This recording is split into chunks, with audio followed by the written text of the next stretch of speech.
I knew that, yeah, I had no hope. It was just a mish that I was doing. I don't know what I was doing. Why did I do it? I even asked myself when I had time to sit down with myself, but how did we get here? What happened? What made me do such things? What made me get involved with such people? You understand? So they went to court. They told us, we'll come back for bail hearing. I had a private lawyer. She hired a private lawyer for me. And I said, nah, you're gonna come back for a bail hearing. Whoops, Pollsmoor. First thing I heard when I was entering the gate of Pollsmoor from a colored guy, he told me, my bro, welcome to Pollsmoor. Yo, that's when I started crying. Ay, Bafu, hey. These colored people, you see these guys, they've got tattoos everywhere, 28, 26, 20, whatever there. I'm like, hey. It's not like crying as in loud crying. I was like, tears were rolling down my cheeks and I was like, hey, yeah, now I'm here. Now I'm here for real. Got there, it was hectic, bro. It was hectic. First few days, didn't sleep. Only sleep during the day. At night, I don't sleep. Because, when we were growing up, you hear all these kind of stories, what they will do you, they will molest you, they will do this to you. I couldn't sleep. We were all there. Not in the same cell because we were divided. Because of the one that was 40 had to go to A section. A section is where they keep all the adult people. The others were divided in B3, B-Ndundu, and then I was in the E section. And the other one was in E2. So, when we got there, we got into our rooms. They searched us very well there. They searched us. They wanted money. We didn't have money. Who's searching you? The guys, they call them the 26ers. When you get into prison, the first people that searches you most is the 26ers. You understand? Because they're getting, what can I say? They're getting instructions from the 28s that you must do. You must go search them. Ask them, who's these people? You understand? They searched us. They asked us, are you a France? Are you in CISO? And I say, what is a France? What is in CISO? Do you know you have any number? I don't have any number. Next. And they say, okay, one side. At that time, I didn't know. You understand? When we got there, searched us. After they done searching us, they say, you must go and shower. Mind you, the shower is ice cold in Pollsmoor. Because we got there like around about 4 or 5 o'clock. When we got there. In the evening? In the evening. They told us to go and shower. We went to go shower. But you're not going to get a bed. Because they say we're in bad. Yeah, well, that means you don't have a number. You are nobody in prison. So, they didn't get a bed. Spoke to one guy. Have you ever seen someone that will say, I like this boy, man. You don't look like a type of a criminal type of way. So I'm going to get you a bed. I'm going to give you a phone to phone your parents to bring you sheet covers. They must bring you a blanket. They must bring you food, soap, toothbrush, all the toiletries. They must bring it for you. Hey, this guy. I'm like, hey, what if this guy went to do other things for me? Why is he so nice with me? No, I had that in mind. Well, why is he being so nice to me? And we had to see this guy, but he's one of the. He was a number one in the 28s. You understand? It was a number one, that guy. Yeah, he gives me a phone. I call my parents. I know, mama. The situation is like this now. I've got a room, but I don't have blankets. I don't have this. I don't have that. I don't have this. Tomorrow morning, they come visit me with my mother's best friend.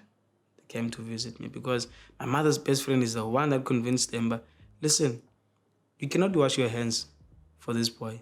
He's your son. He doesn't have no one. He doesn't have legit no one. He's only got you guys. They came to visit me. They gave me my things. They even bought me pajamas and shit. And they gave me a bowl of food. It's a 1 liter type of thing. It's like one of those containers. It's an ice cream. Hey, got back to my cell.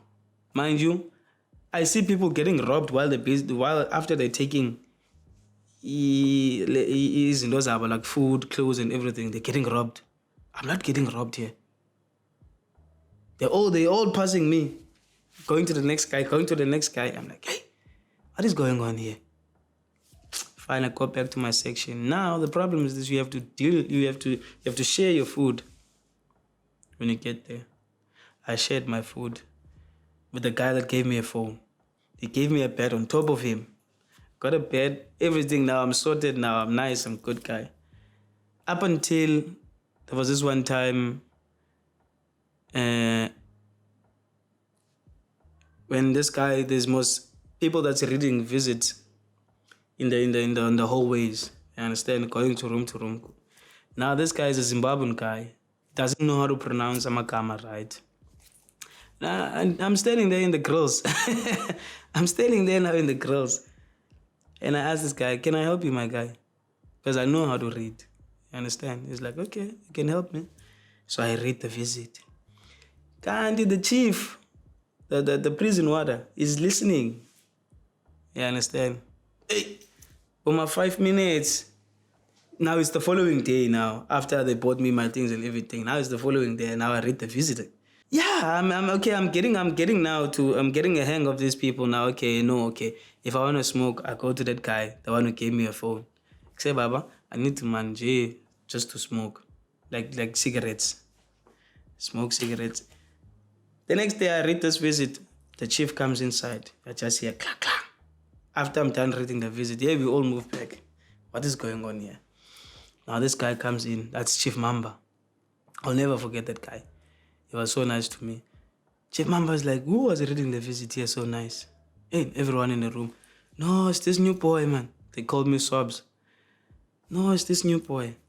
Okay. He's like, okay, don't worry, I'll make a plan for you. I'm like, yeah, what did I do wrong now? Because I'm like, I don't know the structure wise of if you want to go into the hang, they call it the hang. If you want to be a hang boy, because there is the passage. That's what they call it in Pollsmoor. It's the hang boy. Now this guy comes back again. Now he comes with the captain of that section. Yeah. He's like, no, this boy can read very well. Man. How about we take him and put him in there? That is how I escaped most of the things that were bad that was happening in Pollsmoor. You understand? Because there were times when the EST would come with the daylights of people. No, like when they're searching.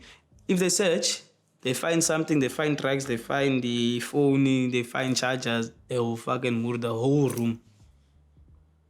There's dogs, canines, Rottweilers. The other time when I moved back into the cell, there was a time when they came and searched us there. They found phones. They found my phone. They found, let me say, half of the room's phones. They took them. They beat the daylight of us. So now when you're a hang boy, you don't stay in the same... No, you don't stay in a big room. You stay in a single cell. In a single cell, it's 3 beds. You can share with someone. Unless you don't want to share with someone, then you can stay on your own. Because I stayed on my own for like a week. When I first moved out from the big room. Took my stuff, moved out, stayed there for a week. That was them testing me. How am I going to cope with that mechanism of being alone? You understand? That is when I started writing. I wrote notes, how I feel on the day, how was my day, how am I feeling, what is going on in my mind.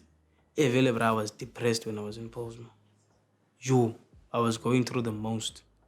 Even though I was in the hang, I was still going through the most. Because, when it comes to 12:30 on the afternoon, that is when you have to go back in to your cell, then they're gonna lock you up. You understand? Now it's only you, yourself, finishing class. Hang boy, they mop, they sweep, they dish out food, they make sure that the officials' books are up to date, because I was dealing with the admin of the whole section. I basically knew everyone in that section. From head, they will come and just ask me, where's so and so? I'll say no, he's in room so and so and so and so. Then they will go there and they will get him. You understand? Because I was the one that was dealing with the new people that is coming into the section, making sure that they've got blankets, making sure that they've got soap to wash. Before they even go into the cell, we had a shower, big shower there. They must go into that shower. They